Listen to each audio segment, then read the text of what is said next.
Hindi lamang sa Western Conference ang mga may init ang laban dito sa playoffs. Grabe din ang mga pangyayari dito sa Eastern Conference, lalong-lalo na nga dito sa naging laban ng Cleveland Cavaliers kontra dito sa Orlando Magic. Halos makapigil hininga din ang naging laban na to dahil sa sobrang dikitan lamang ng score. Pero bago natin pag-usapan yan, ay dito muna tayo sa magiging second round dito nga sa Western Conference. Tapos kasing talunin dito ng Nuggets ang Los Angeles Lakers at masweep nga dito ng Minnesota Timberwolves ang Phoenix Suns ay sila lang aabante dito nga sa conference semifinals. Dito sa pagharap ng Wolves kontra dito sa Nuggets nitong regular season, sa 4 na beses silang nagharap ay meron silang tig 2 beses na panalo. Pero ibahin natin yung usapan lalong-lalo na dito sa playoffs dahil mas lalo nag-iiba yung determinasyon ng mga players na to, lalong-lalo na dahil conference semifinals na ito. Pero ang isa rin talaga sa mga usapan lalong-lalo na dito sa playoffs ay kung sino ang mga teams mas mananatiling healthy hanggang sa dulo. Kumbaga patatagan kasi ito ng mga players. Sinong team ang mas healthy ay sila ang malaki ang chance na makarating hanggang dulo.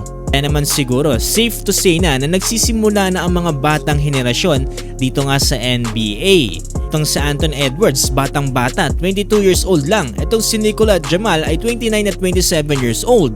Kaya naman no disrespect para dito sa mga naonang NBA legends kagaya na lamang dito nila LeBron James at Kevin Durant, no? Masasabi natin na talaga malaki din yung epekto dito ng edad sa paglalaro nila ng basketball. Pero kitang-kita naman na kahit may edad na itong sila LeBron at KD ay napakalaking epekto pa rin nila dito nga sa playoffs sa kanilang koponan.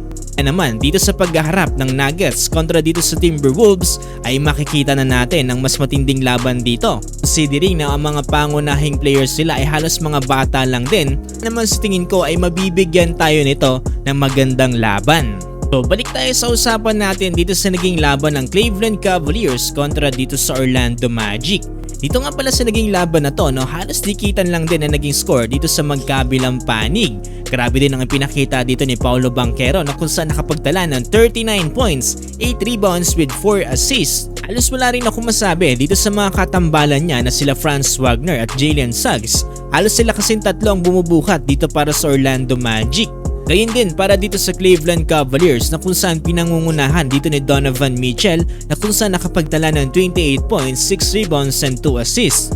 Grabing opensa at depensa yung pinakita dito ni Evan Mobley sa huling minuto ng laban. Halos siya rin kasi ang nagpa-flip dito ng laban dahil sa pinakita niyang block dito sa huling tira dito ni Franz Wagner. Dahil kasi sa pagkakabutatan niya dito kay Franz Wagner ay nagawa nilang ma-secure ang ikatlong panalo nila dito kontra sa Orlando Magic. Dahilan para maipit ang Magic sa do-or-die matchup sa Game 6. Sa kabilang banda no, naghihintay naman dito ang OKC Thunder kung sino ang makakalaban nila sa paghaharap dito ng Clippers kontra sa Mavericks. Sabi din yung lakas sa mga batang players ngayon dito ng OKC na kung saan sunuwip ang Pelicans.